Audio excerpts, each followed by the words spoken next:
Lukas pasalnya yang kedua, ayat pertama sampai dengan ayatnya yang ke-52. Kelahiran Yesus. Pada waktu itu, Kaisar Agustus mengeluarkan suatu perintah menyuruh mendaftarkan semua orang di seluruh dunia. Inilah pendaftaran yang pertama kali diadakan sewaktu Kirenius menjadi wali negeri Syria. Maka pergilah semua orang mendaftarkan diri masing-masing di kotanya sendiri.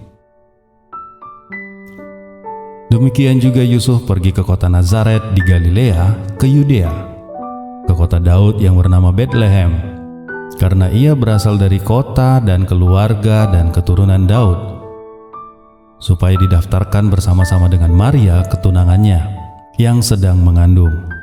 Ketika mereka di situ, tibalah waktunya bagi Maria untuk bersalin, dan ia melahirkan seorang anak laki-laki, anaknya yang sulung.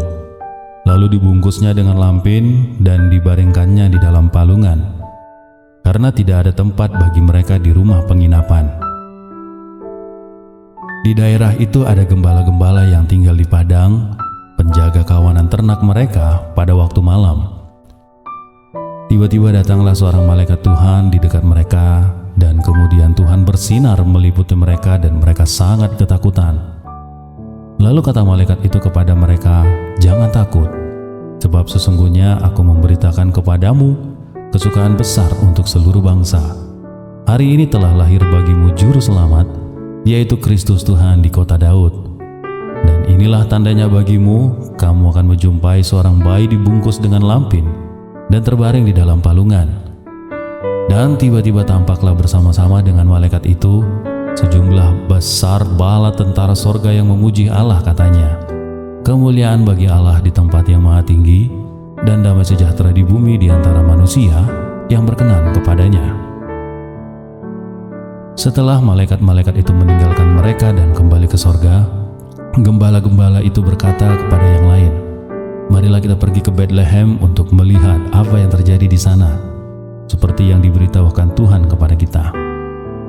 Lalu mereka cepat-cepat berangkat dan menjumpai Maria dan Yusuf dan bayi itu yang sedang berbaring di dalam palungan.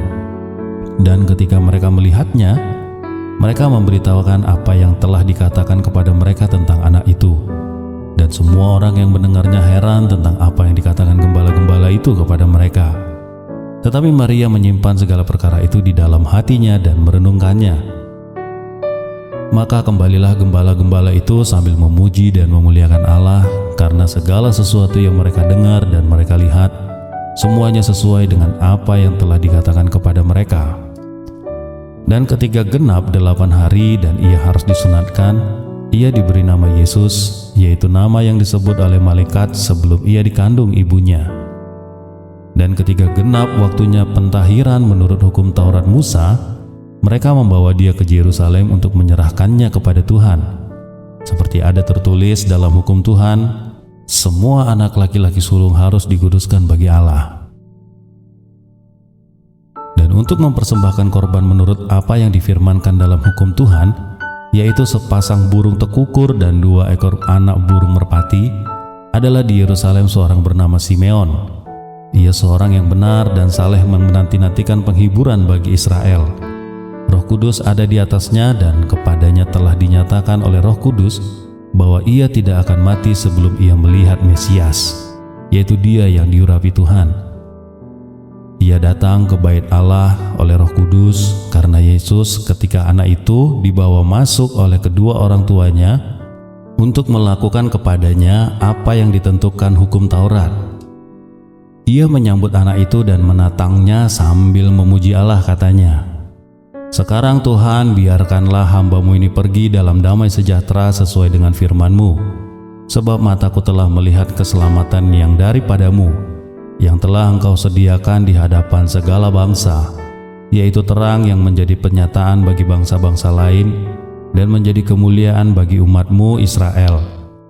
Dan bapa serta ibunya amat heran akan segala apa yang dikatakan tentang dia. Lalu Simeon memberkati mereka dan berkata kepada Maria, ibu anak itu, "Sesungguhnya anak ini telah ditentukan untuk menjatuhkan atau membangkitkan orang banyak di Israel dan untuk menjadi suatu tanda yang menimbulkan perbantahan. dan suatu pedang akan menembus jiwamu sendiri, supaya menjadi nyata pikiran hati banyak orang. Lagi pula di situ ada Hana, seorang nabi perempuan, anak Fanuel dari suku Asyer. Ia sudah sangat lanjut umurnya. Sesudah kawin ia hidup 7 tahun lamanya bersama suaminya. Dan sekarang ia janda dan berumur 84 tahun. Ia tidak pernah meninggalkan bait Allah dan siang malam beribadah dengan berpuasa dan berdoa. Dan pada ketika itu juga datanglah ia ke situ dan mengucap syukur kepada Allah dan berbicara tentang anak itu kepada semua orang yang menantikan kelepasan untuk Yerusalem. Dan setelah selesai semua yang harus dilakukan menurut hukum Tuhan, kembalilah mereka ke kota kediamannya, yaitu kota Nazaret di Galilea. Anak itu bertambah besar dan menjadi kuat, penuh hikmat, dan kasih karunia Allah ada padanya. Tiap-tiap tahun orang tua Yesus pergi ke Yerusalem pada hari raya Paskah. Ketika Yesus telah berumur 12 tahun, pergilah mereka ke Yerusalem seperti yang lazim pada hari raya itu. Sehabis hari-hari perayaan itu, ketika mereka sedang berjalan pulang, tinggallah Yesus di Yerusalem tanpa diketahui orang tuanya, karena mereka menyangka bahwa ia ada di antara orang-orang seperjalanan mereka.